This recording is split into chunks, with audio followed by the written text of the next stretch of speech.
Assalamu alaikum туугандар, кандайсыздар? Кутман кечиңиздер менен.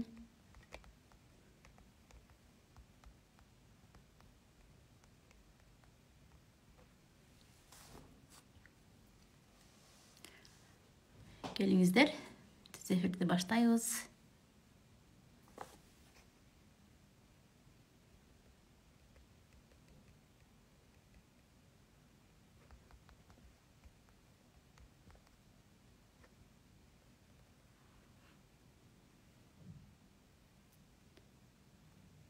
Алейкум ассалам. Эми бул жерде теманы коюп коеюн. Кандайсыздар? Бардыңыздар, тынчсыздарбы?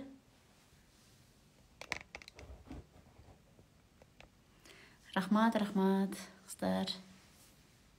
Мен жакшы, Кудайга шүгүр. Бүгүн сонун тема болот. Кечеги травманы эртең толук кандуу өтүп берем. Бүгүн башка тема. Өспүрүм балдарды көп суранып атышат. Өспүрүм балдарды тарбиялоо, өспүрүм балдардын самооценкасы, негизи эле бала тарбиялоого басым жасайбыз.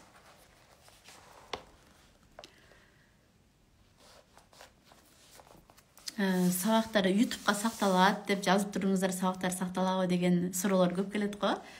Темасы болсо бул жакка жазып койдум. Эми караңыздар, өспүрүм баланын мээсине үйдөгү абал чоң таасирин берет. Өзү негизи кичинекей балдарга деле таасирин берет. Ошого балага биз эмне бергибиз келет, биринчи биз балага эмне бергибиз келет деген суроону коюшубуз керек да. Эмне үйрөткүбүз келет? Ошону эртерээк аңдап биз сезишибиз керек. Эмне үйрөткүбүз келет? Балабыздын кандай адам болушун каалайбыз, эмнелерди үйрөнүшүн каалайбыз. Жөн эле эч нерсе үйрөтпөйбүз өзүбүз. Балдардан башка нерселерди, чоң нерселерди талап кыла беребиз да. Эгер сиз балаңызды дайыма эле урушуп, сындай берсеңиз, баланы биз урушчаактыкка тарбиялайбыз. Бул апалар сындаган, урушкан бул тарбияга кирбейт да. Биз эмне үчүн балдарды уруп жатабыз? Себеби биз тарбиялоонун инструменттерин билбей жатабыз. Кантип тарбиялаш керек экендигин билбей жатабыз да. Жөн гана бир нерсени туура эмес кылганда урушуп кыйкырып эле коебуз, сындап коебуз, Биз эгер балдарды кеңеш бербей эле башкара берген болсок, бала өзүн коргоону баштайт да. Элестетиңиздер, сиздер жаңы ишке кирдиңиздер, эч нерсени билбейсиздер да, ал жактан сизге бирөө үйрөтпөй эле башкара берген болсо, сындап, сен ушуну билбей турбайсыңбы деп уруша берген болсо, кандай чөгүп кетесиз жаңы ишке барган жердечи. Эгер бирөө жол көрсөтүп, мынаны мындай кылат деп көрсөтүп, үйрөтүп койгон болсо, анда ошол адамга аябай ыраазы болосуз да. Катып атат, угулбай калды дейт, менде жакшынакай эле чыгып атат, сиздерде кандай болуп атат? Азыр өзү интернет начар болуп атат го өзү, Чыгып кайта кириңиздер, жазып коюңуздар, жакшы эле болуп атабы сиздерге. Балдарда биз башкарып уруша берген болсок, баягы күрөштүн стратегиясы өсөт да, өнүгөт. Жыйынтыгы бизге кайраша сүйлөгөн балдар пайда болот. Көрдүңүздөрбү? Балада мен өзүмдү коргош үчүн, негизи эле жашоо үчүн күрөшүшүм керек турбайбы деп ойлоп калат дагы, урушчаак бала болуп баштайт, каяша айтылып баштайт сиздерге. Бала себеби мен өзүмдү коргош үчүн ушундай сөз сүйлөшүм керек деп. Мээсинде ушундай түшүнүк орнон калат да, балдардачы. Эгер үй бүлөдө ачык сүйлөшүү, эркиндик болгон болсо, анда өспүрүмдөрдүн мээсинде кызматташуу жөндөмү бышылып жетилет да, балдардачы. Кызматташыш керек экен, мындай сүйлөшүш керек турбайбы депчи. Биз балдарды ушул нерсеге көндүрүшүбүз керек. Кызматташтыккачы, сүйлөшкөнгө көндүрүшүбүз керек. Бала менен чек ара жөнүндө сүйлөшүп, жакшы жаман жактарын таразалап, кайсы жүрүм-турумдары сизге жакпайт, бул жаман жүрүм-турумдардын кесепеттери кандай болот, кандай жакка алып келет, балдарга түшүндүрүшүбүз керек да. Андай кылганга болбойт деп токтоп калбастан, эмне үчүн болбойт экенин айтыңыздар да, балдар ошондо тил алат, балдарчы. Биз балдар менен сүйлөшкөндө эмне үчүн, мисалы үчүн бутун сүдүрөп баскан болсо, эмне үчүн бутун сүдүрөп басканга болбойт? Сырттан караганда жаман көрөт, сиз турап берсеңиз деле болот, мындай көрүнөт депчи. Бутунду көтөрүп бас деген сыяктуу эңкейип басып калышты азыр, телефонду көп карап атып, ушулардын баардыгын сиз мындай түзө турду эле урушуп койбой, жакшына балаңызга отуруп алып түшүндүрсөңүз, бул баланын акыл эстүүлүгүн өстүрөт, жоопкерчилигин өнүктүрүүгө биз түрткү беребиз да. Биз өспүрүмгө өзүн жана башкаларды түшүнүү жөндөмүн өстүргөн биз тажрыйбаны сунуштап аткан болобуз да. Мында көрдүңүздөрбү, бул тажрыйбаларды биз бала билбеген нерселерди сунуштап жатабыз. Бул кандай сонун нерсе? Кичинекей балага так чектөөлөрдү биз кое алабыз. Телефонду 1 саат карайсың, телевизорду азыр өчүрөсүң деген сыяктуу. Бул жака барасың, барбайсың, муну кийесиң дегенде кичинекей балдарга биз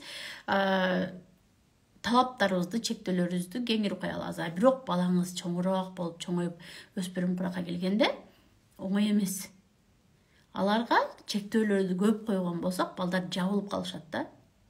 Ошондуктан өспүрүм куракка келгенде биз дароо мамилебизди алмаштырышыбыз керек. Кичине балага кылган мамилени кыла берген болсоңуздар, өспүрүм курактагы балдарыңыздарды жаап саласыздар.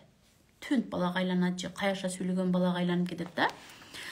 Бирок сиз өспүрүм курактагы балдар менен олуттуу сүйлөшүп, өзүңүздүн тынчсызданганыңызды билдире аласыз, сиз өзүңүздүн кыжаат болгонуңузду билдире аласыз да.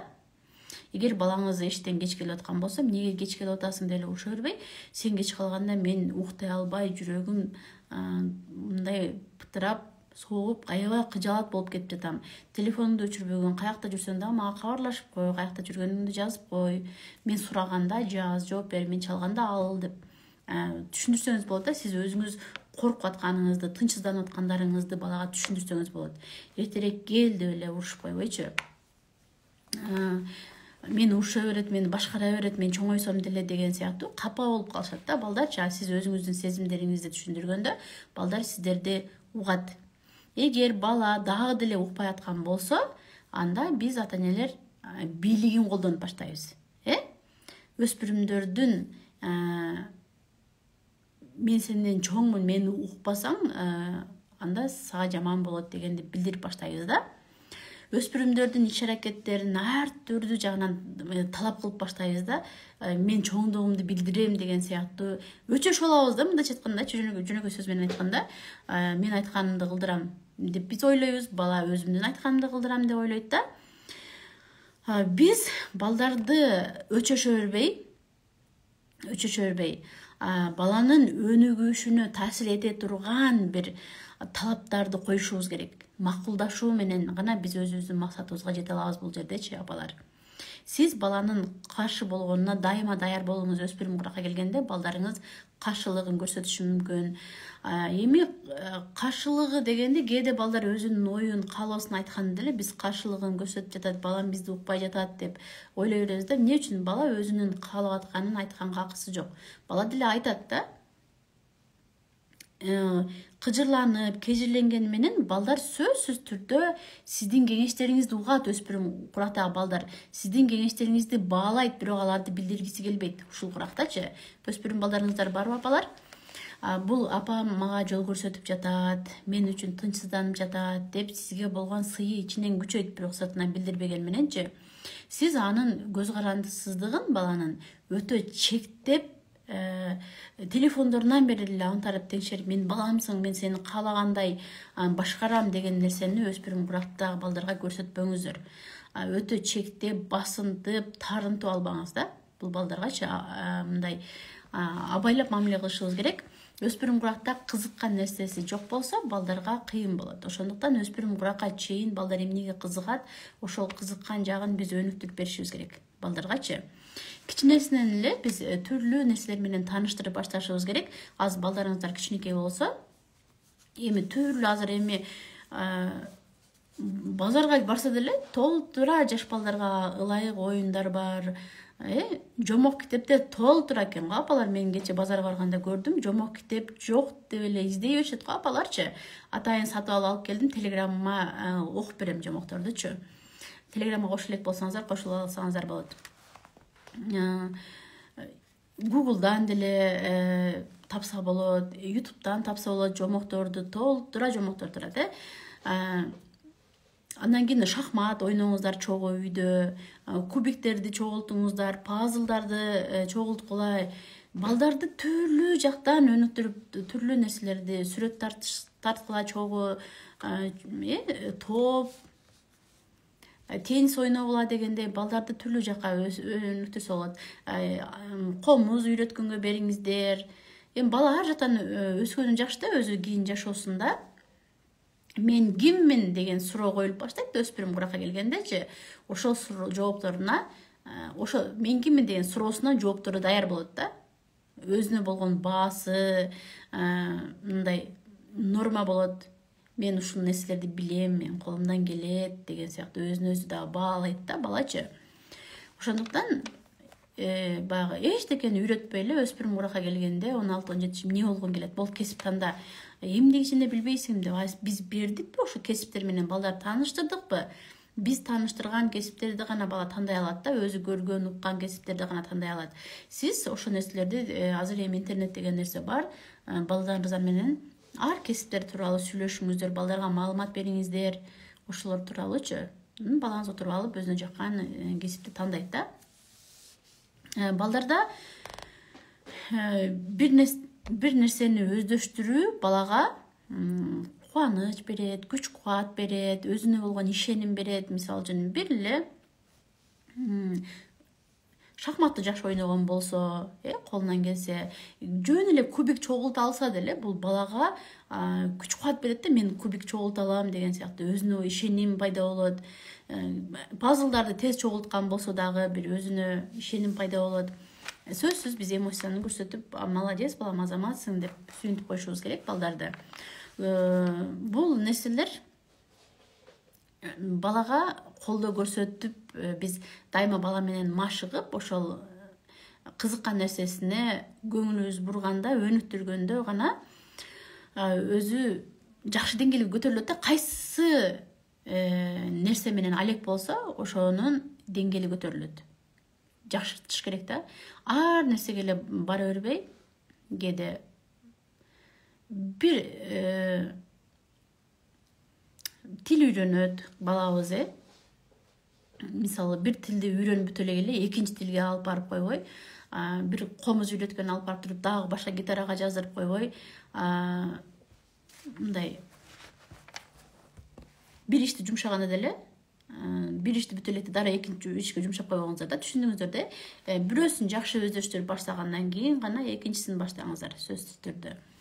Баланын кызыккан нерсесин кантип билебиз? Балаңызга азыр кичинекей ошо сүйлөп бересиз, айтып бересиз, оюндар менен ойнойсуз, балаңыздын көздөрү жанат да, кайсыга кызыкканы билинет да баланынчы. Мен ушул нерсеге кызыгып атам, барам деп айтат го балдарчы, өзү тили чыгып сүйлөп баштаганда элечи. Бул үйрөнгөн нерселердин баардыгы көңүл бурусун, көңүл топтоосун өнүктүрөт да. Кийинки чоңоюп калганда жашоосунда деле көңүл буруусу жакшыраак болот балдардынчы.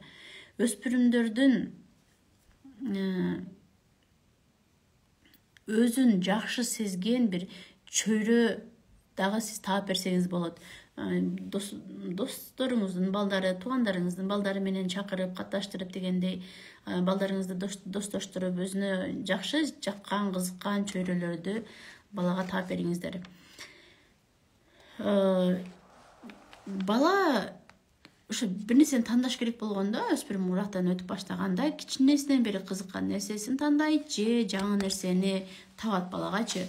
Ошондо дагы келип апалар, сен кичинеңден бери үйрөнүп келаткан нерсеңди танда, дагы эмнеге аттап кеттиң жаңы нерсеге деп айтышат. Балдар жаңы нерсени деле өздөштүргөнгө уруксат бериңиздер. Биз балдарыбызды өзүбүз караштырып, эми балабыздын көп нерсесин биз билебиз, эмне жагат, эмне жакпайт, балабыздын мүнөздөрүн билебиз. Ошого өзүбүз караштырып, бир агымга буруп койгон болсок, бала деле сөзсүз кызыгыш керек. Бала өзүн сындагандан, өзүнө болгон ишенбейчүлүктүн арылат да. Убактысы да жок болуп калат, өз жөнүндө ар нерселерди ойлоно бергенгечи. Өспүрүм куракка келгенде өзүн өзү кабыл алуу кыйындап баштайт да. Ушундай самооценкасы түшүп, өзүн кабыл ала албай, таарынып, баягы переходный возрасттан өтүп атканда денесинде дагы бир өсүүлөр өнүгүп жаткандыктан өзгөрүүлөр болот да. Ошолорду деле байкабай, көңүлдөрүн башка жакка буруп өсөт да. Өзүнүн колунан келип атканын сезген бул өтө маанилүү. Сиздин деле өзүңүздүн колуңуздан бир нерсе келген болсо, ишенимди жүрөсүз го. Мен ушул нерсени жакшы жасай алам деген сыяктуу, балдар деле өзүнүн колунан бир нерсе келсе, өзүнө ишеничти жүрөт да. Негизги жеке чегара өзү бала төрөлгөндөн эле пайда болот. Сөзсүз эле бала чоңойгондон пайда болбойт да. Жаңы төрөлгөндө бала деле карап көрсөңүздөр, мен тажадым деген белгини бере алат да. Мисалы, курсак тойсо тойдум деп түртүп коет, эмбей калат.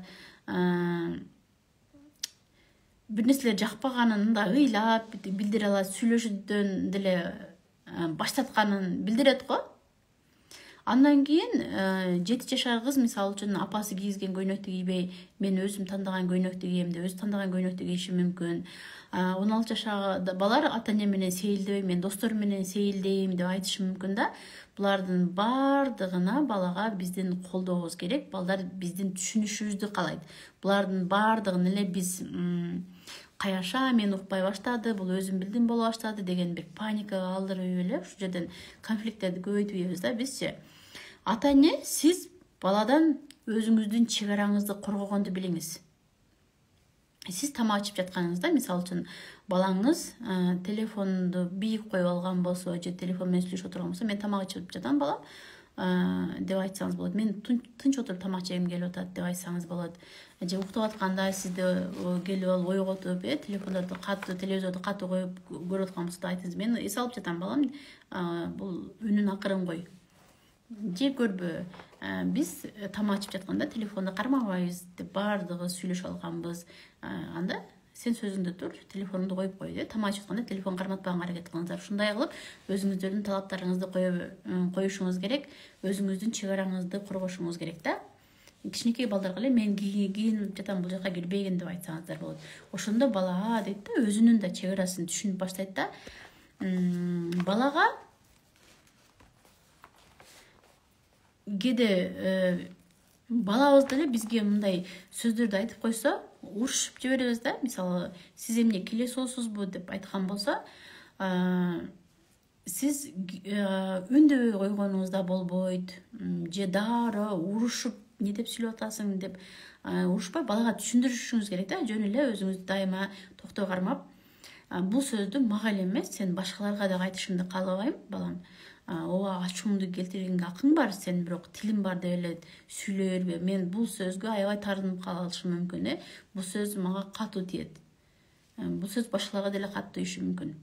Ачууланган бардык адамдарда бар ачуулануу сезими, бирок ачууланышым керек экен деп эле оозуңа келген сөздү сүйлөй берген болбойт. Сен өзүңдү сөзүңдү башкара аласың деп айтсаңыздар, балага түшүндүрүп айтсак болот да, апалар. Бала кичине кезинде биз өзүбүздүн жеке муктаждыктарыбыз экинчи орунда болуп калат. Көбүнчө өспүрүм болгондо жоопкерчилик башка. Чек ара корголгондо өспүрүм мени сыйлап жатат деп ойлойт. Негизи бул чек ара корголгондо өспүрүм дагы, чоң адам, ата-эне дагы мындай пайда көрүшөт да. Бул нерседен эч ким зыян тартпайт, апалар. Бири-бирине болгон бир сый пайда болот, бул жактанчы ишеним пайда болот дегендей. Өспүрүмдөр өзүн гана баандай ойлонбостон, көбүнчө өзүн гана ойлоп башташат го. Башкалардын сезимин да үйрөнүш керек, башка адамдарды дагы ойлогонду үйрөнүш керек да. Көбүнчө эле азыр карап көрсөк, адамдар көбүнчө эле өзүн эле ойлойт да. Өзүн эле ойлойт. Бул нерсе тарбиядан калып кетет да. Биз дайыма башка адамдар башкаларга ыңгайсыздык жаратып аткан жокпузбу деп ойлонушубуз керек да. Венера дайыма башкаларды ойлойт да, биринчи ойлойт да. Мисалы үчүн машинасын коюп атканда деле башкалар батабы, башкалар чыга алабы деген сыяктуу дайыма башкаларга ыңгайсыздык жаратып аткан жокпунбу деген суроону дайыма өзүнө берет да. Мен айтып калам, ой баардык адамдар ушинтип ойлонгон болсо анда бири-бирибизге аябай тоскоолдук бербей жашоо сонун болуп кетмек го депчи. Бул кандай чыкса ошондой чыксын, мен өзүмдүкүн койсом болду дегендер көп болуп атат да, өзүбүздү ойлогондочу. Ошондуктан балдарга кичинекисинен эле башкалардын сезими бар, башкаларды таарынтып алышы мүмкүн, сен капа кылсаң башкалар деле сени капа кылып коюшу мүмкүн дегендерди билиш керек. Апалар, биз деле чарчаганыбызды билдирүүгө акыңыздар бар. Эми балдарга эчтеке айтпаш керек деген нерсе эмес да. Ооба, мен чарчадым, мен эч сүйлөшкүм келген жок, мен азыр эс алгым келип жатат деп айтканга акыңыздар бар. Же аябай мындай жадап дейм да, чарчап турсаңыздар, балага жасалма болуп көрүнүп каласыздар да. Макул эми угуп коеюнчу деп, чыдап коеюнчу деп угасыздар, чыдап, бирок мимикаңыздар, жүзүңүздөр чарчап турат, көңүлүңүздө жок экенин билдирет да. Бала мен айтканым апама жакпай атабы, мен жаман нерсе кылып атамбы деп балада эки анжы ой калтырат да. Бала билбейт да, бул нерсе апама жактыбы, жакпады депчи. Андан көрө баланын эки ой болуп калбашы үчүн сиз ачык эле айтсаңыз болот. Балам, эртең угайын, мен аябай чарчап турам деп өзүңүз аябай чарчап турганыңызды айтып эле эс алганыңыз оң. Сөзсүз чынчыл болушуңуз керек да. Бала тарбиялоодо да эч кандай жалган аралашпаш керек. Өзү негизи эле жашоодо чынчыл болгон жакшы да. Бардык эле жерде жашоодочу. Алдабаш керек, адамдарды алдабаш керек, чынчыл болуш керек дейбиз апалар. Бирок көп учурда биз өзүбүз алдап коюп атабыз да. Биринчи өзүңүздөн чынчыл болуп баштаңыз, өзүңүзгө сөз бердиңизби, аткарыңыз. Мага боло берет деп өзүңүздү дайыма акыркы орунга калтыра бербеңиз. Мисалы үчүн мен бүгүн мындай кылам дейсиз, туруп турчу дегенде эле өзүбүзгө өзүбүз алдайбыз. Мындай деп аткан го, мындай деген го деген сыяктуу элечи. Өзүңүзгө да чынчыл болгонду унутпаңыздар апалар. Бала өспүрүмгө айланганда жалкоолук пайда болот. Себеби балдардын денесинде бойлору узарат, бардык жерлеринде өзгөрүү, өнүгүүлөр болот да, формалар өзгөрүп баштайт. Ошондо жалкоолук пайда болот да. Бала үйдө жүргөндө көп иштетиш керек, буларды иштетип калыш керек деген ой тура эмес. Балаңыздын кандай иштетиш керек? Балаңызга жыйынтыгын көрө турган иш дайындаңыз да. Көп апаларды да байкадым, аны алып кел, муну алып кел деп эле мындай орунсуз эле жумшай беришет да. Бала чарчап эрктүүлүгүн жоготуп салат да, биз ойду келди эле жумшай берген болсокчу. Мисалы үчүн, бала комнатаны жыйнап кой дейсиз. Бала комнатасын жыйнап бүткөндөн кийин жыйынтыгын көрөт да, келип сөзсүз 1 мүнөт эле убактыбыз кетет да. Балам, комнатаң аябай сонун болуп калыптыр, карачы, жаркырап. Ушунун баарын сен өзүң жыйнадың да деп карап койсоңуз, балаңыз кирген сайын ушунун баарын мен өзүм жыйнадым да, карачы, сонун менин колумдан келди. Муну тез эле жыйнап койсо болот экен го деген сыяктуу өзүнө болгон ишеним пайда болот да ушул нерседен. Кыздарыңызды эшик шыпыр деп айтасыз го жаздын күнүндө. Эшикти шыпырып бүткөндөн кийин, о кызым, эшик сонун болуп калды го, ушунун баардыгын каярчачы сен зыңк этип койдуң, таптаза кылып койдуң, эшиктер сага рахмат айтат, мына жерлерди тазалап койдуң деп айтып эле койгонуңуз, ушул нерселер аябай жакшы таасир берет да, апалар. Ушу сөзүбүздү аяйбыз да бизчи, тарбиялайбыз деп эле, ой башы жок, аны кыл, муну кыл дегенди эле бир башкарууну гана бере беребиз да балдаргачы. Идиш жууду, идиштерди таптаза жууп койупсуң, балам, сен аябай күндөн күнгө таза жууп атасың, күндөн күнгө жакшы иш кылып баштадың, же тез кыймылдап баштадың деген сыяктуу бир мактоолор табылат го. Ишин кылып бүткөндөн кийин айтып коюшуңуз керек да. Эми кечке эле айта берем, чарчадым деп, ушу айтканда деле кээде чарчап кетет да апаларчы. Бирок сиз айткандан чарчап аткан болсоңуз, кийин балаңызды эч нерсе кылбай сизге каяш айтып тургандан андан өткөн жаманы жок да. Ошондуктан кичинесинен мындай олуттуу иштерге жумшаңыз. 4 жашынан баштап иш дайындап баштагансыз балагачы, эмне кандай иштерди кылыш керек, аралаштырып өзүнө жоопкерчиликти берип башташ керек балдаргачы. Биз нары бери эле жыйынтыгы жок эле жумшай беребиз да көбүнчөчү. Балада биз бири-бирге жардам беребиз. Менин да үй бүлөгө салымымды кошуп жатам, менин да үй бүлөгө пайдам тийип жатат деген сезим пайда болуш керек да. Биз бир командабыз деген сыяктуу сезим пайда болуш керек. Ошол сезим жоктугунан балдарды жумшаганыңыздарда иш кылбай атат да. Көп арызданышат, балам иш кылбайт, жумшасаң турбайт деген сыяктуучу. Себеби мен ушул үй бүлөгө дагы пайдамды тийгизейин деген нерсе жок да. Көбүнчө эле басынты урушуп салганбыз балдардычы. Колдоо түшүнүүгө муктаж болуп турган өспүрүмдөрдү ата эне урушуп, кыйнап салышып атат да. Басынтып, шылдыңдап, кыйнап салып атышат. Бул өспүрүмдөрдү травмага алып келиши мүмкүн да. Себеби мен өспүрүм курак балдар менен иштешкенде айтат да. 16 жашар бала айтат.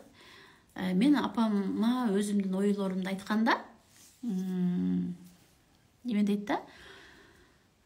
Насифа, кандайсың? Көптөн бери жоголуп кеттиң эле го. Аз көрүп алып сүйүнүп кеттим. Балаң чоңоюп атабы? Биздин окуучуларыбыз 3 жыл мурунку окуучуларымды да таанып калам. Жакшы, Насифа, өзүң кандайсың?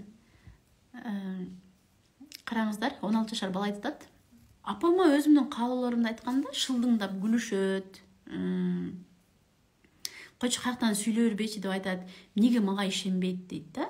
Апасынан айтсам, ооба эми бир нерселерди айта берет да, ошондо шылдыңдап күлүп койгонбуз бири-бирибизди карап дейт да. Бул өспүрүм курактагы балдарга аябай оор тиет да. Себеби өспүрүм курактагы балдар мен чоңойдум, мен акылдуумун деп өзүнүн оюн айтып атат да. Анан кийин эле шылдыңдап бири-бири карап күлүп, бала билбейт дегендейчи, деген ой деп койгонуңуздун өзү деле бир балага жагымсыз сезимдерди калтырат да, апалар. Балдарга оор тиет. Биз ата энелер балдарды переходный возрастында мындай ойлойбуз да.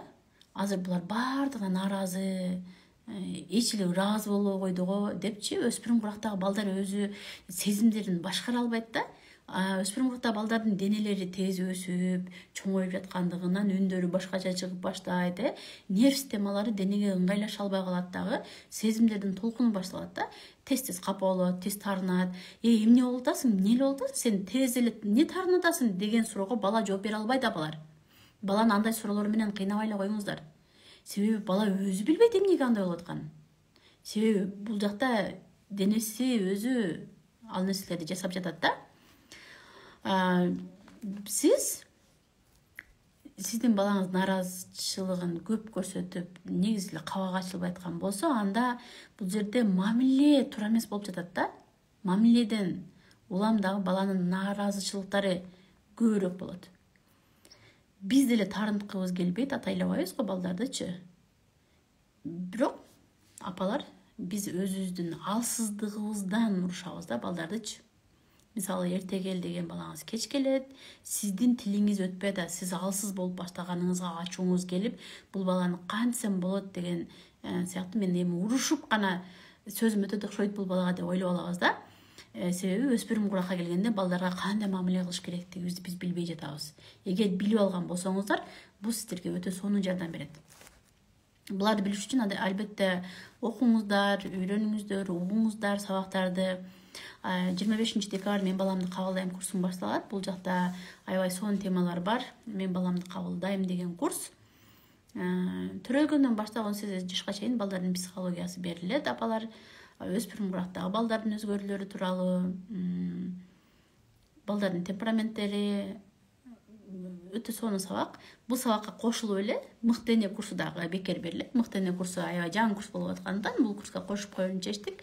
Апалардын баягы эмелерин, отзывдарын угайлы дедик да, кандай бул жаңы курс апаларга жактыбы дегендейчи. Ошондуктан курска жазылып койгонду унутпаңыздар. Номер таштасаңыздар, кыздарыбыз байланышат, же личкама таштасаңыздар болот номерди, же бул жакка таштасаңыздар болот. Биз мисалы балабызга сөзүбүз өтпөй атат, балабыздын алдында алсыз болуп жатабыз. Биз күчтүү болушубуз керек, баланы колдон чыгарып атабыз деп ачууланабыз да. Кичинекей кезинде берака кел десек, берака келе, бери кел десек, бери келет. Бул кийимди ки десек, бул кийимди кийет го, ошо башкарып көнүп калганбыз да. Ал эми чоңойгондо бала өзүнүн достору менен болот. Эрте келсе келе албай калышы мүмкүн, досторуна байланып, ошолордун баардыгына биз уже балдарды колдон чыгарып жатабыз деп ачууланабыз да. Кичине кезиндегидей тил алса деп ойлойбуз бизчи. Ошо кичине кезиндегиден өзгөрүп кетти дейбиз. Балаңыз өзгөрбөй эле чоңоюп жатат да, чоңоюп өзгөрүп жатат да. Ошого туура мамиле кылышыбыз керек. Балдар ата-эне мени түшүнбөй жатат, басындып жатат деп айтышат да. Ошо түшүнбөй жаткандыгынан, басынтып жаткандыгынан улам башка түшүнгөн адам издеп башташат. Ошо түшүнгөн адам издеп отуруп, ар кандай терс нерселерге душар болгондор да бар. Ишенип алып алданып калгандар бар, Ошондуктан балдар менен сиздердин ортоңуздарда ишеним болуш керек, апалар. Ата-эне алсыздыгы өспүрүмдөрдү манипуляцияга алып келет, психикалык басым көрсөтүүгө алып келет да. Сиз өзүңүз алсыз болгондугуңуздан улам ушундай бир басым жасап, балдарды манипуляция кылып баштайсыз да, өзүңүз билбеген абалдачы. Мисалы үчүн кандай уялтабыз да баланычы, өзүн күнөөлүү сездиргенге аракет кылабыз. Өзүн күнөөлүү сездирген бул өтө жаман сезим, апалар.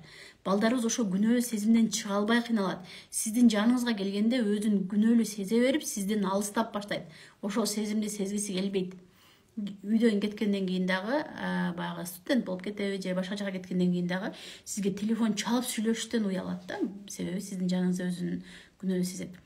Бул сөздөр мисалы үчүн сен бакканым үчүн рахматың ушулбу, Сен адам болсоң мынтпет болчусуң, сен апаңа кылган жакшылыгың ушул, мен сени ушул үчүн чоңойттумбу, ушул үчүн бактымбы деген сөздөрдү баланы ушундай сөздөр менен биз уялтып, эртераак келип калат, эрте жакшы окутабыз деп ойлойбузбу, билбейм, ушул сөздөрдү көп колдонот экенбиз. Бул сөздөр, апалар, балдарды өзүн күнөөлөөсүнө алып келет. Өзүн күнөөлөгөн адам жашоодон көп кыйналып калат, жолу болбой кыйналат. Ар кандай тоскоолдуктарга жолугат. Ошондуктан балдарыңыздарга өзүн күнөөлүү үрөөнүн сеппеңиздер. Андан кийин муздактыкты билдиребиз. Таарынып калышат экен апаларчы, өспүрүмдөрдү игнор кылып башташат да, сүйлөсө сүйлөбөй, эч ким жоктой. Бул да балага аябай каттуу сокку, жаза болот да. Ичин өзүн жейт да, балачы, мындай учурда дагычы.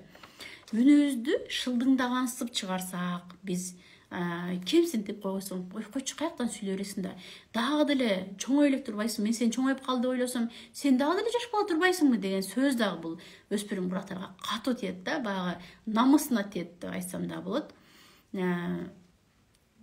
Булдай сөздөр болбойт, апалар.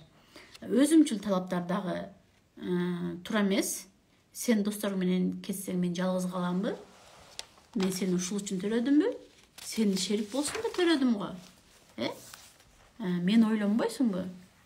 Мен сени ушу майрамда жалгыз калбайын деп баккамын. Жалгыз калбаш үчүн баккамын деген сыяктуу манипуляция башталат да, чынбы? Сиздер деле уксаңыздар керек. Мындай сөздөрдүчү, мындай сөздөр баланы өзүн көрсөтүү мүмкүнчүлүгүнөн ажыратат. Колдоо көрсөтүүнүн ордуна биздин басындып жаткандыгыбыз болот да. Эгер сиз ушул сөздөрдү айткан болсоңуз, анда бул сөздөрдү сиз да уккансыз. 16 жашар кыздын айтканын айтып берейин сиздерге. Апам, атам менен эбиң жок, копол, иш кылат деп сөз кылышат дейт да, өздөрүнчө. Сүйлөшүп аткандан угат да, бир үйдө болгондон кийин кыз укпайт деп сүйлөшө бергениңиздер болбойт да. Деп сөз кылышат дейт да. Ошентип сүйлөшкөндүн ордуна мага үйрөтүшпөйбү дейт да, караңыздарчы.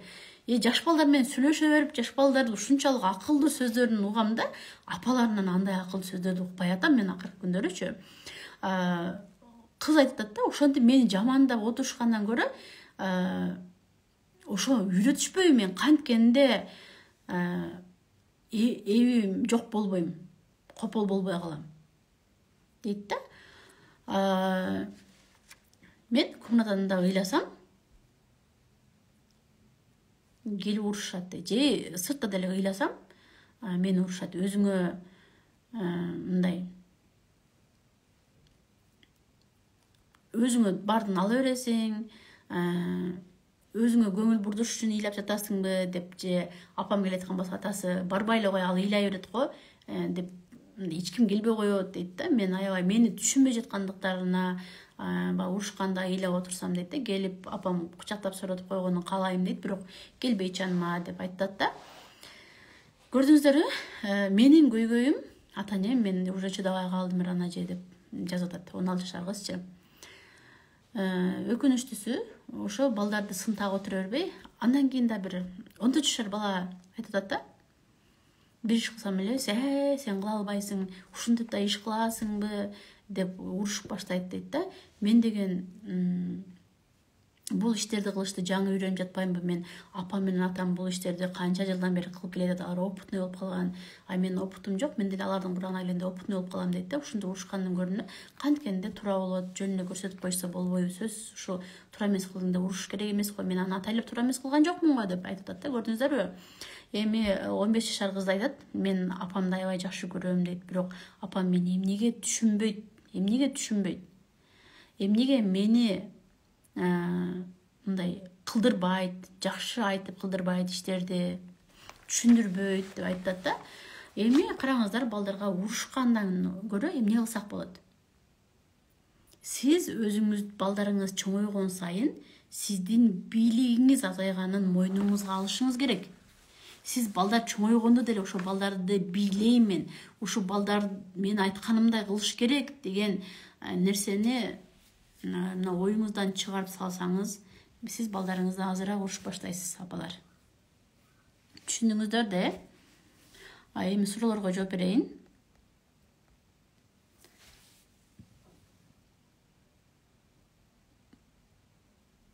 Эркек балам 11 жашта порно видео көрөт экен, телефонумду историясынан көрдүм, эмне деп туура түшүндүрсөм, эркек бала ким айтты десем, досум дейт. Эмнени ким айтты десе, ошону көргөндүбү? Бул нерсени көрбөгүн деп айтыңыз, ден соолугуна зыян келтирерин айтыңыз. Телефонду негизи эле апалар баягы жаш балдар көрө турган ар кандай программалар бар го телефондочу. Жаш балдар көргөндөн кийин бул жаш баланын телефону деп настройкалап койсоңуз, мындай видеолорду, порнолорду чыгарып бербейт ал телефончу. Азыр эми телефон менен ата энелер аябай бири-бирине душман болуп турган мезгили, телефон жеңеби же ата эне жеңеби дегендейчи. Эгер телефон жеңген болсо, телефон кантип тарбиялап кетет биздин балдарыбызды эч ким билбейт, Ошондуктан мындай өзүңүздөр тарбияланганга аракет кылыңыздар, апалар.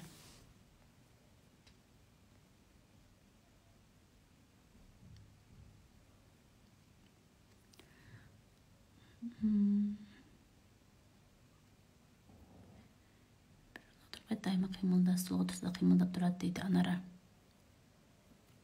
Дайыма кыймылдайт экенде, балаңызды психологко алып келиңиз.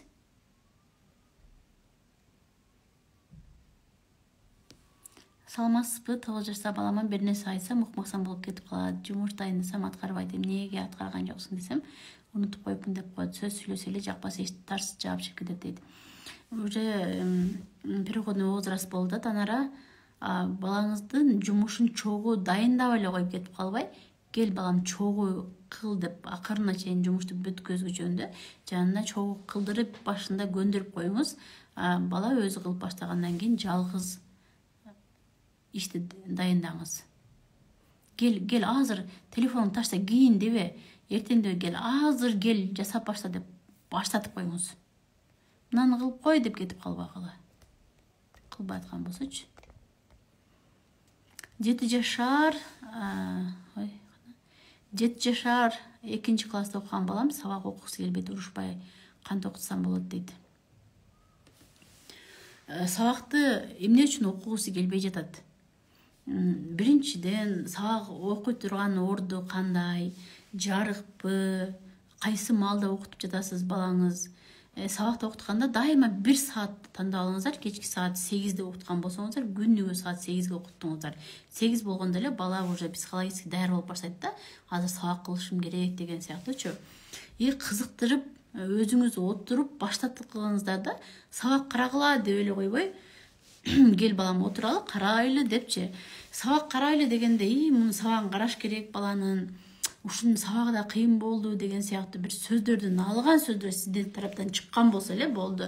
Баланын сабакка болгон кызыгуусу жоголот да.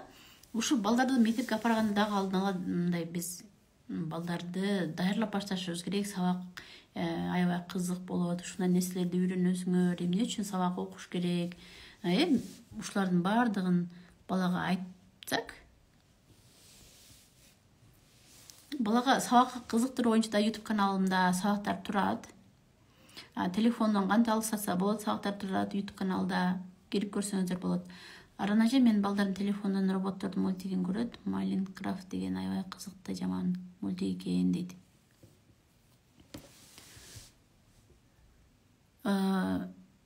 Мультиктин мааниси жакпадыбы сизге? Башка мультик сунуштаңыз да балдарыңызга. Менин уулум 8 жаш, аябай көп жармашат. Бир күндө 100 жолу кучактап өпкүлөйм, ого да жармашат. Кантип сепарация кылам, анан да жөн жай турганда ойтогондой үн чыгара берет. Ойтогондой, онтогондойбу? Онтогондой үн чыгара берет. Жөн жай отурганда. Дайыма онтогондой үн чыгара, же кээде чыгара. Кантсам калтыра алам дейт. Бул 100 жолу кучактап өпкүлөйм дейт. 8 жашар. Качан башталды көп кучактап өпкүлөгөн? Негизи балдар 8 жаштан дагы ушундай апаларына жакын болуп баштайт. Себеби апам мени дагы деле жакшы көрүү деген бир суроолоруна жооп алгысы келип баштайт да. 8 жашында жаш балага окшоп эркелеп баштайт. Апаларын кучактап, мен носкимди кийгизип койчу, бананды арчып берип койчу деши мүмкүн да. Ушундай бир кылык жортон. Мага бүгүн билинчик бышырып берчи деген сыяктуу эркелеп башташат. Апасынын сүйүүсүн текшерип. Ошол талаптар башталат. Баланын талаптарын жапканда гана жаңы талаптар ачылат. Эгер сиз балаңыздын бир кандайдыр бир талаптарын жаппай жатат окшойсуз да, айкөкүл, сиздин сүйүүңүзгө ишенгенден кийин кайта өзү менен өзү болуп кетет балачы. Же кичинекейинен эле ушундайбы? Же кийин пайда болду мындай кучактап өпкүлөгөндөрүчү?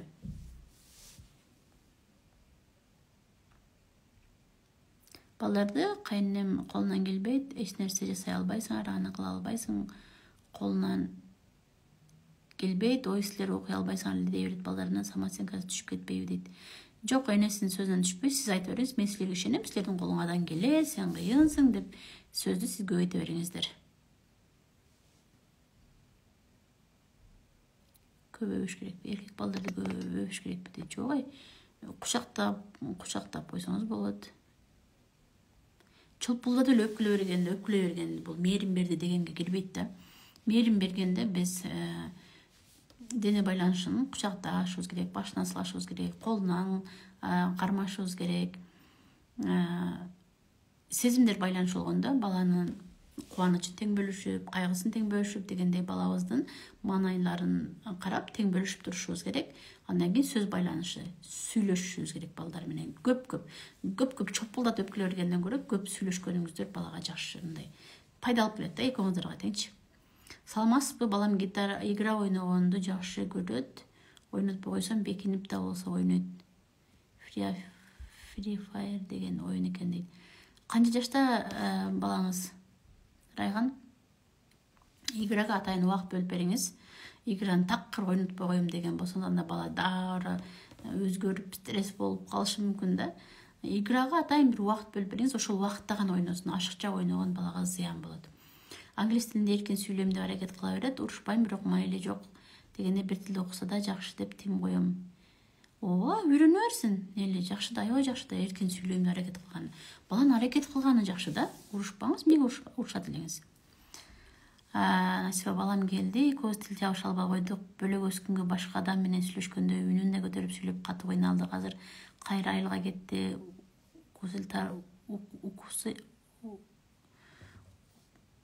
Утарынчак болуп калыптыр дейт. Ооба, Насифа бөлөк өсүп калды да балаң, сен менен өспөдү да. Эки башка эле адам болуп калат. Кайта бири-бириңерди түшүнүшүңөр үчүн көп убакыт керек болот. Көп, бир жыл убакыт керек болот. Ал үчүн силерге апаларга сабыр керек да. Балдар бөлөк өсүп калгандан кийин келип эле мындай жакшынакай болуп жашап кетебиз деген бул жаңылыштык. Аракет кылыш керек. Бала силерге көнүш керек, силер балага көнүш керек дегендейчи. Эгер жаңы катталуучулар келген болсо, подписаться басып коюңуздар. Мен постторумду түбүнөн баштап окуп чыксаңыздар болот. Анан да сиздерге курсум тууралуу айта кетейин. 25 декабрда курсум башталат. Мен баламды кабылдайм деген курс. Аябай жакшы курс. Балдардын психологиясын жакшы түшүнүп каласыздар. Бул курска кошо эле мыкты эне деген курсту кошуп беребиз. Эки курсту бир окуйсуздар да, 990 сомгочу. Номериңизди таштасаңыздар, биз байланышабыз. Балдарыма жакшынакай айтсам укпайт, урушканда гана кыймылдай баштайт. Не себептен? Себеби балдарыңызды көндүрүп койгонсузда урушканда гана. Сиз айтыңыз, эми мени кыйкыртпай эле, акырын сүйлөгөндө деле туруп биздин үйдө мындай кыйкыруу, уруш жаңжал жок болсун деп түшүндүрүңүздөр да. Өзү негизи акырын сүйлөгөн апалардын балдары бир айтканда турат. Тескерисинчечи. Кыйкырып үйрөнүп калган балдар кыйкырып сүйлөтүп турат да. Башынан биз жаман үйрөтүп койгонбуз да.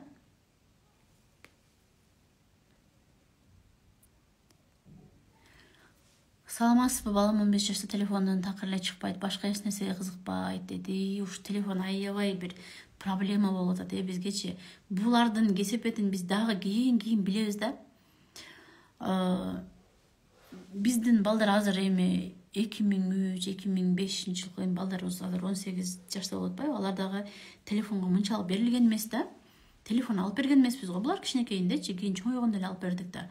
Азыркы ушул балдардын кийин келечегинен биз коркушубуз керек да, апалар. Ушу телефонду эмнеге балдарыңыздарга берип үйрөтүп койгонсуздар, кичинекейинен аракет кылыш керек да. Булар делечи мындай карап көрсөңүздөр, биз апалар өзүбүз күнөөлүүбүз да.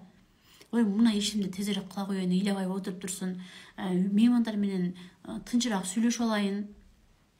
Бир жака барып келчинде телефонду кармап туруп, ыйлабай отуруп турсун. Баланын ыйлагандан коркуп атып, ушу телефонго байлап коюп атабыз да бизчи. Андан көрө ыйласа ыйлап отурсун, балаңа телефон бербеңиздер. 3 жашар балага телефонду кантип бербесем болот дейт. Алыбыз жетпей калды, ушу 2 жашар, 3 жашар балдарга уже биздин алыбыз жетпей атат да. Жөн эле үйдө телефонду көрбөгөн бала телефонду талашпайт да. Сиздер өзүңүздөр телефонду көп карап атасыздар. Ошондуктан балдар дейт да, телефон караган кызыктуу, апам деле карап атпайбы депчи. Мына эрте менен кетем го, 7:30 8-ге барышым керек. Садикке алып бараткан апалар ушу балдарын жетелеп телефондон мындай камера менен бирөө менен сүйлөшүп кетет, же бирөө менен сүйлөшүп кетет, мындай кылып. Балдарыңыз менен садикке кетет, кандай жок дегенде балдар менен сүйлөшүп кетиңиздер. Телефондо иш дейт, балдарды садикке жеткизгенден кийин деле сүйлөшсөк болот да. Ушул деле балдаргачы таасирин тийгизет да. Биз ушуга окшогон майда нерселерге көңүл бурбай жатабыз да, апалар. Бардыгы майдадан башталат деп коет го. Ошо майда нерселерге көңүл бурушуңуздар керек болуп атат да. Мен балам 3,5 телефонго деле кызыкпайт, телевизор деле кызыкпайт, болгон кызыккан машина оюнчуктар, башка оюнчуктарга кызыкпайт. Эмне кылсак дейби? Эмне кылсам дейби? Эмне деген суроо? Кызыгы ошо машина оюнчуктарды ойнай берсин. Эмне кыласыз? Телефонго кызыкпай атат, телефонго кантип кызыктасам болот деген суроо бул. Түшүнбөй калдым мен. Эмне кылсам деп. Кээерки апалардын балдары идеальный да. Ошо идеальный болсо да чочуп кетишет да. Мисалы үчүн бир апа чалып атат да, баласы айтып отурса эми идеальный, баласы медакадемияда окуйт, фитнеске барат, спортивный, өзүнүн дисциплинасын кармаган, намазды окуйт 5 маал, отличник, аябай жакшы окуйт. Ошондо дагы баласына мындай эми 20га чыгып калган да. Баягы бала бардыгы идеальный болсо дагы апасы мага отчет бер, китеп окуйт, китепте күнүгө сөзсүз түрдө китеп, бир жумада бир китеп окуп бүтүрөт экен. Апасы башкара берип, бардыңбы окууга, бул жака бардыңбы, эмне кылдың, мага отчет берип тур деп айта берип, азыр бала апасы менен связь үзүп салыптыр да, мындай сүйлөшпөй коюптур такыр. Өтө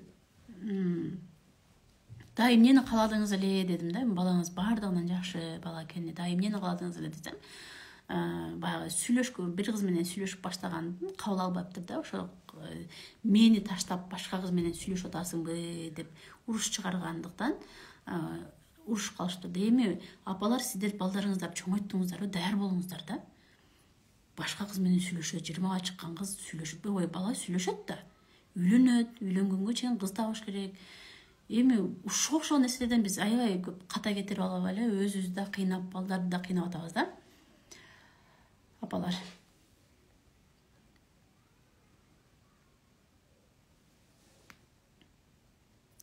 Канча жаштан баштап нөлөгөгө берсек туура болот? 6 жаштан баштап берсек туура болот. 5 жаштан өтө эле эрте болуп калат да.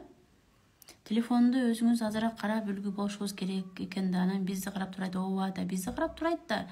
Мисалы үчүн балдаргачы телефонду кармаба деп урушабыз өзүбүз. А бирок баягы магазинге барганда же ыйлабай турсун деп телефонду карматып коебуз, же конок каргандай берип коебуз да. Бала мен телефон кармасам ата-энем бактылуу болот, ата-энесинин жыргап сүйлөшүп атканын угат да, мен телефон кармасам ата-энем бактылуу болуп жатат. Телефон деген жакшы нерсе турбайбы? Мен деле бактылуумун деген сыяктуу телефонго тез эле кирип кетет. Себеби телефон бир кооз арал гале түшкөндөй болуп калат телефонду караганда. Бала өзү каалагандай башкара алат, кааласа тез жылдырат, жакпаган жерин жылдырып коет, тездетип коет, кааласа көрбөй коет, өзү жакканын тандайт. Бул жашоо, телефонду көп көргөндө жашоону деле ошондой болсун каалап калат да. Баардыгы өзү каалагандай болуш керек, тездетип дегендей. Апалар өзүңүздөр деле ошонун айынан сабырсыз болуп жатасыздар. Телефондогудай тез болуп кетишин каалап атасыздар да. Балдарыңыздар жай кыймылдайт, жай сүйлөйт, чулдурап сүйлөйт, сөзүнө түшүнбөйсүң, мен чыдабайм бул сүйлөп бүткүчөнү деп. Эмнеге сиздер сабырсыз болуп жатасыздар? Ошолорго да мына телефондор күнөөлүү. Майда видеолорду көрө берип сабырсыз болуп кеттик. Кереги жок эле бир TikTok, Reels'теги кереги жок видеолорду мындай жылдырып көрөсүздөр. Бир ыйлап, бир каткырып дегенде бизге бир эмоция берет да ал видеолорчу. Ошол эмоцияларга как эме сыяктуу көз каранды болуп калдык да. Банда жаман заттарга окшоп эле көз каранды болуп калдык. Ошо көзүбүздөн жаш чыгарып ийет, биз сүйүнтүп ийет го, кубантып ийет. Ошо нерсени кайдадан сезиш үчүн кирип атабыз да. Бирок эртеси кече кандай видеолорду көрдүң эле десеңиздер, сиздер бир нормальный видео айтпайсыздар да, эсиңиздерде жок да. Андан көрө тарбиялык бир сааттык, 1,5 сааттык кинону бир көрүп койсоңуздар, ошо кинодон сиздер мындай жакшы тарбияласыздар. Тандалган, болгон окуя кинолор бар го, ошондон эстеп, бул жерде мындай кылыш керек турбайбы, мындай болуш керек турбайбы деп бир жашоого болгон сабактарды деле ала аласыздар да ал жактанчы. Бирок мындай майда 1 минуттук видеолордон эч кандай бир пайдасы жок. Апалар, ошого өзүбүздү дагы башкара билели. Балдар андай, балдар мындай дебей, биз өзүбүздөн башташыбыз керек, апалар. Эмне үчүн кичинекейинде эле балдар телефон кармап атышат? Чоңойгондон кийин сиздердин алыңыздар жетиши кыйын болуп калат. Ошондуктан кичинекейинен телефонду азыраак карматып, өзүңүздөр авторитет болуп бериңиздер балагачы.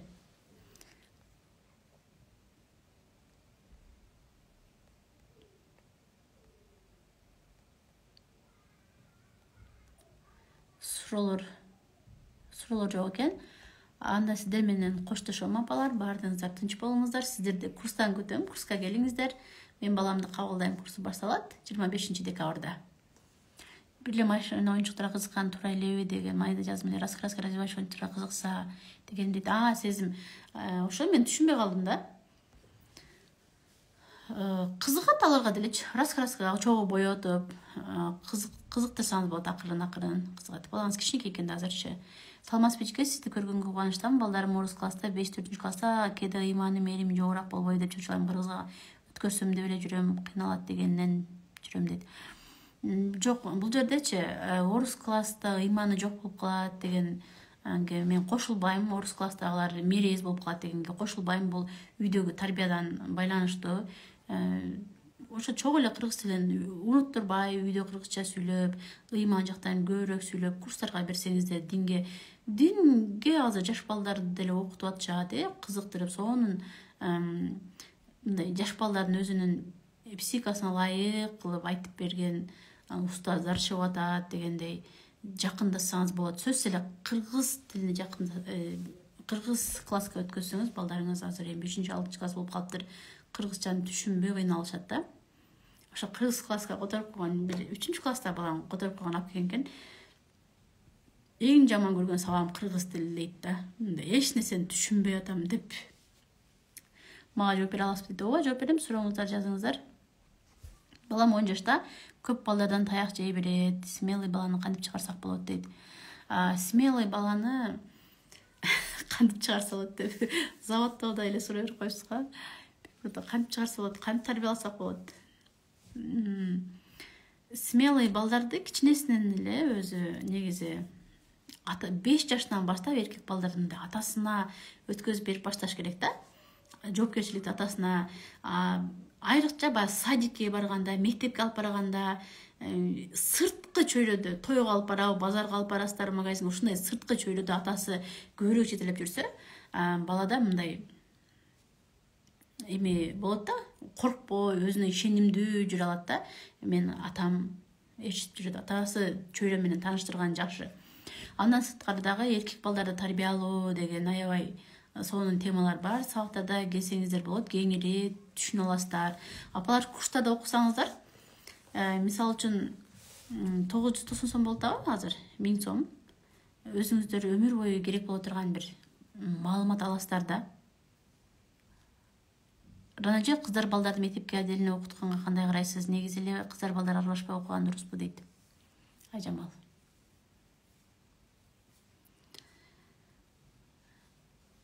Эч кандай деле карабайм. Кызым 6 жашта, көп достору менен ойнобойт, эч кимди жакшы көрбөйт деп өтө катуу кээ ойлойт. Мен эч ким жакшы көрбөйт деп.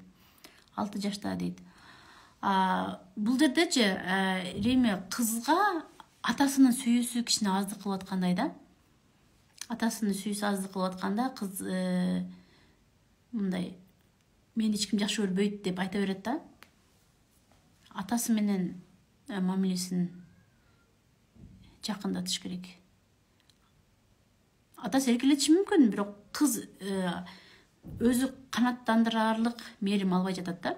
Мектепте майрамдарда номерлерге катышкысы келбеген бала жөнүндө айтыңчы, уялчу окутуу дейт.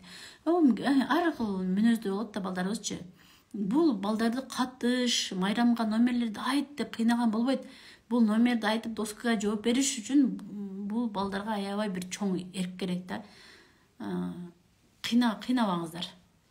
Катышпай жүрүп деле кийин бул балдар сонун бала болуп тарбияланып калат. Сөзсүз аларга катышыш эмес. Балам кайта-кайта эле ооруп калып жатат, садикке барган 2 ай болду эле дейт. Жөндөн-жөн оорубайт, психосоматика боюнча да эле ооруп калышы мүмкүн. Ошо садик барганда балдар көп ооруп барсайт, ошон үчүн садикке кичине көз карашым эме да. Негизи балам 10 жашта, аябай жалкоо, кантип шыктандырсам болот? Курстун баасы 990 сом. Аябай жалкоо дейт. Балаңыз өзү негизи жалкоолук каяктан башталат?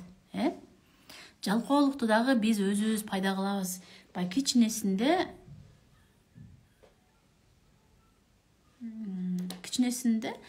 өзүм кылам, мен өзүм тамак жейм, мен өзүм кийем деген нерселер башталганда биз жок, сен кеч кийесиң, туура эмес кийип коесуң, мен кылам деп балдар 6 жашка чейин аябай аракет кылат. Мен кылам ушул нерселерди, мен жасайм деген сыяктуучу. Ошолорду биз жок, сен акырын кыймылдайсың, сен туура эмес кылып аласың, төгүп аласың деген сыяктуу басып берип бала акыры 6 жашка чейин күрөшөт дагы, акыры айласы жок, мейли Кудай жалгасын, баардын апам кыла берсин деп өзүн таштайт, эчтеке кылгысы келбей калат. Андан кийин биздин алып баштайбыз. Ой, бул бала эчтеке кылбайт деген сыяктуучу. Бирок 10 жаштан кийин азыр өспүрүм курак башталганда дагы баланы башкадан тарбиялоого сонун шанс апалар. Мен телефон көрөт, кантип арылып, менин кызым 1,5 жашта телефон көрөт, кантип арылсак болот? Айрыкча тамак жеп жатканда көрөбүз, мультиктерди кодурма берет, аягына чейин көрбөйт дейт. Мультиктерди алмаша берет, 1,5 жаштагы балага алыбыз жетпей жатат ужечи. Бул өтө өкүнүчтүү. Телефонду алып салыңыз, бул көрсөтпөңүз 3 күн ыйлайт, кызыңыз 3 күн ыйлайт. Ыйлаганына чыдап 3 күн телефон бербеңиз. Кыз ыйлаганда эле телефонду мынтип кармата койсоңуз, дейт, мен ыйлап өзүмдүн каалоома жетсем болот деп ыйлайт да. 3 күн чыдасаңыздар телефонду унутат балачы. Просто телефонду үйгө бала көрө турган болбосун да, көрбөсүн да. Балаңызга телефон бербей өзүңүздөр телефон кармап отурсаңыздар, албетте анда ыйлайт балачы. Кыздар, курс 25 декабрда башталат. Бул мен баламды кабылдайм деген курс аябай энелерге жаккан сонун курс. Себеби бул курстун айырмачылыгы ушу төлөгөндөн барса 18 жашка чейин балдардын психологиясы кеңири берилет, апалар. Андан башка темалар көп. Психосоматика жөнүндө берем. Эмнеге балдар көп ооруй берет?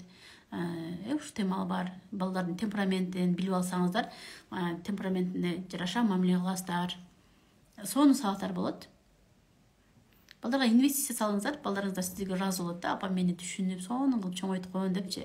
Биз көбүнчө түшүнбөй эле, балдарга кантип тарбия беришибиздин инструменттерин билбей эле биз урушуп жиберип жатабыз да. Уруп коебуз. Буга биз эле күнөө эмеспиз. Кантип туура тарбиялаш керектигин билбей атканыбыздан урушуп атабыз. Урушу бул тарбия эмес, апалар.